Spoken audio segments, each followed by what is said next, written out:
Hello, Thailand Plus. I'm Matt Maltese.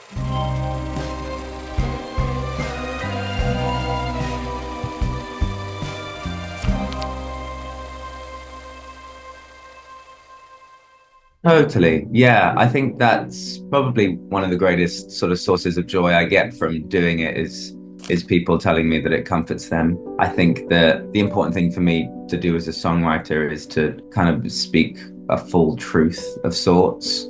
And I think that often makes people feel less alone, because life and love is weird for everyone. Yeah. So yeah, it definitely is. Buses replace trains and white lines replace planes.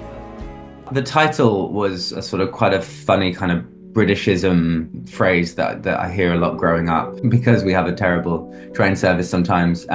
There was something about it that always felt like a love song title to me. And yeah, it just allowed me to write a very kind of earnest, emotional love song in the guise of sort of like a silly phrase about transport. Yeah, I kind of can't believe that it became such a earnest love song really with the title it has. But I think it just says something more about me that I won't allow myself to write a big love song without a kind of ridiculous title. But I'm very touched that it's moved a lot of people.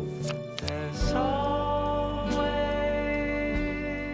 I think that hers is that, it's the first record for me that was written about a long-term relationship as an adult. And I think that naturally I just had a lot of different kinds of things to say and talk about. And I've definitely made a lot of love songs in my time, but I feel like this was just a different angle and layered maybe than I had sort of hit before. And I think I just allowed myself also to try and be funny again. I think I have maybe, it's not like I haven't made jokes in the last few albums, but I maybe with this one just felt even more comfortable trying to bring humor into it. And so, yeah, I sort of generally think it's kind of like the oldest and maturest I've sounded, I hope at least. But that's what it feels like to me.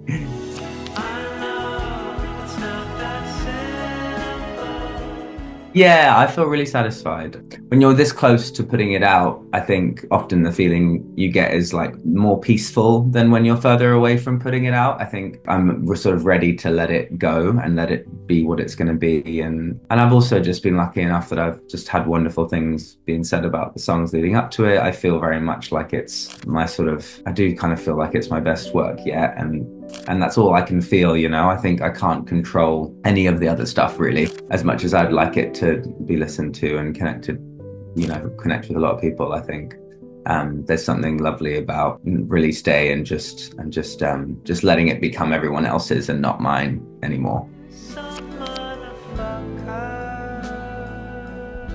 I went around a lot of different titles. I came up with a lot of terribly long, pretentious titles. And I think eventually I realized that, this album is a dedication to a person, basically, and a time spent with them. And I think hers just summed it up in the most, again, in quite a simple way. I think I'm always trying to push myself to have like, to do less, to be simple about things in a sort of touching way. And yeah, hers just felt like a really clear title really, and something about that word. And in a way, I think sometimes the shorter the title, the more space there is for the album to mean different things to different people. And I think I have a few favorites. I think Always Some MF is a special song for me because it sort of started a lot of the process, or was the first song. Yeah, because mainly it was the first song that I really thought this could be the beginning of the next album. I think Buses Replace Trains is a special song for me. I think Everybody's Just As Crazy As Me feels, again, like one of those where I just was able to talk about the things going on in my head in a way that felt right, and I felt like I did them justice. Like this record, I wrote a lot of music, and I sort of cherry picked the best songs to me, and so I feel like each song I have a quite a deep connection to.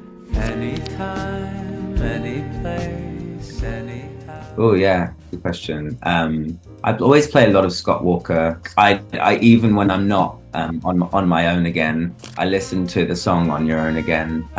Usually when I'm traveling. Like there's something weirdly pleasing about it. And yeah, there's a song by Perry Como called And I Love You So, which always again feels like, I guess like traveling long trips like bring a lot of reflection, and that feels like a truly reflective big picture song, and it's just gorgeous, really. It's like I don't care if it's been a year. Yes, I've had a little bit of a chance to explore Bangkok. My bassist spent a lot of time growing up there, so he just took me around to some like fantastic restaurants, and the food for me was just incredible when I went there. And I couldn't give you specific landmarks, but he just took me, to be honest, just walking through streets and streets. Yeah, it was just a gorgeous city. I love it. I want to spend more time there.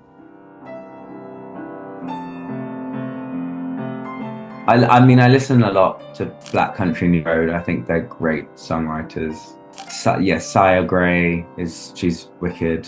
There's so many good new songwriters. It's actually amazing. Yeah, quite scary.